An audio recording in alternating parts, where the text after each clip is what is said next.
The man had some very bad takes, but I've yet to see any example of him calling for violence.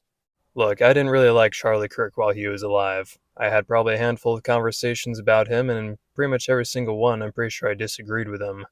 Even though I took issue with a great many of his beliefs, he sure as hell didn't deserve to get shot for them. And it's not like he ever incited violence or anything.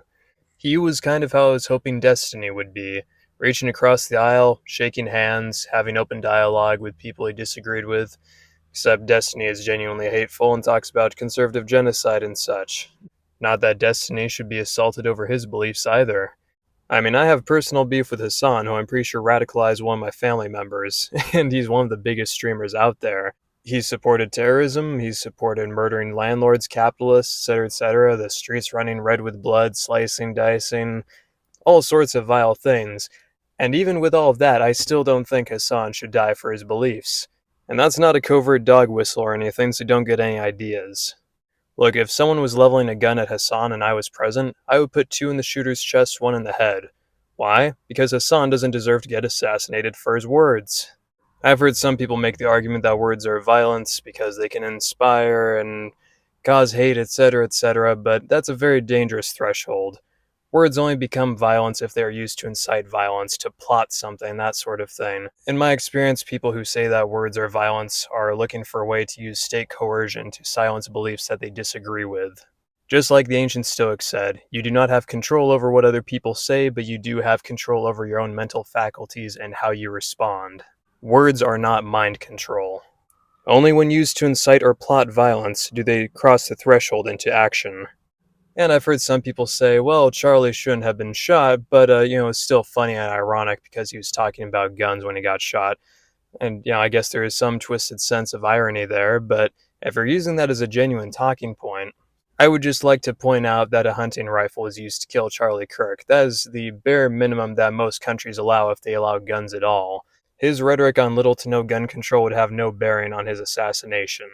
So the argument only really works from someone who believes that no citizens should have guns, that all guns should be in the hands of the state. Which, I don't know about you, but I don't trust the state that much. At all, really. Some people say that he was asking for it because he said that if we're to have guns in the country, we need school shootings every once in a while, which is not at all what he said. I have watched the full clip. He said that if we're going to have guns, we need to expect some amount of gun violence. Just like we have cars, there's going to be road rage, drunk drivers, etc. People will die from cars because they exist. He literally said in like the following breath that we need more armed security on campuses in order to stop school shootings. I've seen some people put forward the argument that Charlie deserved to die because his rhetoric ultimately leads to fascism and genocide. But the script could just as easily be flipped on the left, that their rhetoric ultimately leads towards communism, which, assuming it doesn't flounder and expire within a generation, ultimately it must be kept on life support through state tyranny and violence. Literally no one wins because of Charlie's death. If you're laughing about this, well, I hope you're enjoying yourself for the time being. Anyone can play the utilitarian game to justify violence. You want to win in the long term? Be the better person.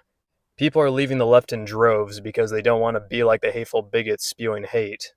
I only hope the right doesn't screw up this trajectory. Not holding my breath, though. But I do want everyone to keep in mind, there's blood in the water, and the media is taking full advantage of that. They're taking advantage of your empathy, your convictions, your values. There are forces at work absolutely trying to string you along, even if they seem to have good intentions, and you need to be wary of that.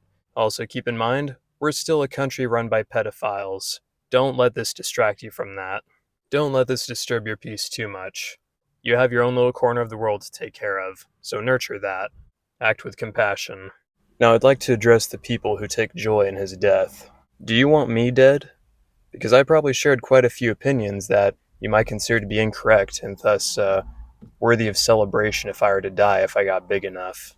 Look, I have gay friends, I have trans friends, I have Christian friends, I have far-right friends, far-left friends. I've had wonderful, polite conversations with people whose beliefs I think lead to certain evil and death. Growing up, I kind of lamented that not everyone thought like I did, because everything would be so much easier, right? But the older I get, the more I'm glad that people are different from me. So here, I'm sticking my neck out. I don't think capitalism is worse than any other system. In fact, we in America haven't even had capitalism since the 1800s when laws were passed to curb competition in the railway industry. I believe you should be able to marry and bang whoever the hell you want, assuming y'all are consenting adults, of course. If you want to transition, that's your prerogative. Again, assuming you're a consenting adult. At this point, I believe the concept of gender is so subjective that's about as consequential as MBTI, and not pertinent to any legal or medical documents. One sex actually has a bearing on reality. That being said, if you earn my respect, I'll call you whatever the hell you want. You want me to refer to you as a blimp? You got it. I'm reluctantly pro-choice. Yes, abortion is killing a human being, taking away a potential life, and that is not something to be enthusiastic about. That being said, it is still in the woman's body, draining her resources, affecting her health, and so ultimately she does have a right. However, if you're going to have an abortion and you wait past the first trimester, the longer you put it off, the less respect I will have for you. I believe in staying strapped, not just for my own safety, but the safety of everyone around me. I'm a free speech absolutist, as long as they are not inciting violence. I believe in reducing our carbon footprint, being kind to the earth.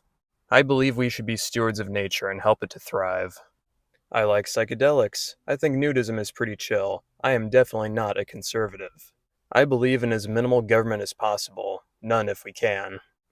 I think Jesus is one of the greatest human beings to ever exist, even if he is just an amalgamation of different people and stories. He's the most potent symbol of love ever propagated. And that's why Christianity will never die out, because as long as people believe in mercy, compassion, and redemption, there will always be Christians.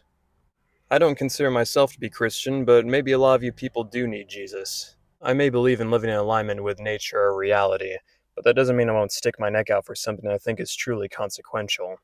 So here, you gonna like a video of someone cheering on my death? Please do. It shows what you value, and you might learn something about yourself and how you operate. Is that really the kind of person you want to be? If you do want me dead, please at least hold off until I get my book published. It's an exploration of extreme redemption, and I really think it would help bring people together, so please hold off. I strive to maintain good relations with my fellow man, make sure that people are better for having met me. I want peace and diplomacy. I got idiosyncrasies like anyone else. I say goodnight to the snails in my backyard when I encounter them. I thank some of my cigars when I'm done with them. I randomly stack miscellaneous objects to screw with people. And I'm sure you have your own share of idiosyncrasies that would also be a damn shame to waste. So did Charlie. Charlie's cause has been strengthened by this bullet. Things are about to get crazier than anyone can possibly comprehend, and we'll need our virtue more than ever. That's all I've got for today. I'm currently in the middle of another video that's taking quite a bit of willpower to put out. I'm very excited for this, but it's taking longer than I thought it would. I wish everyone watching peace. Farewell.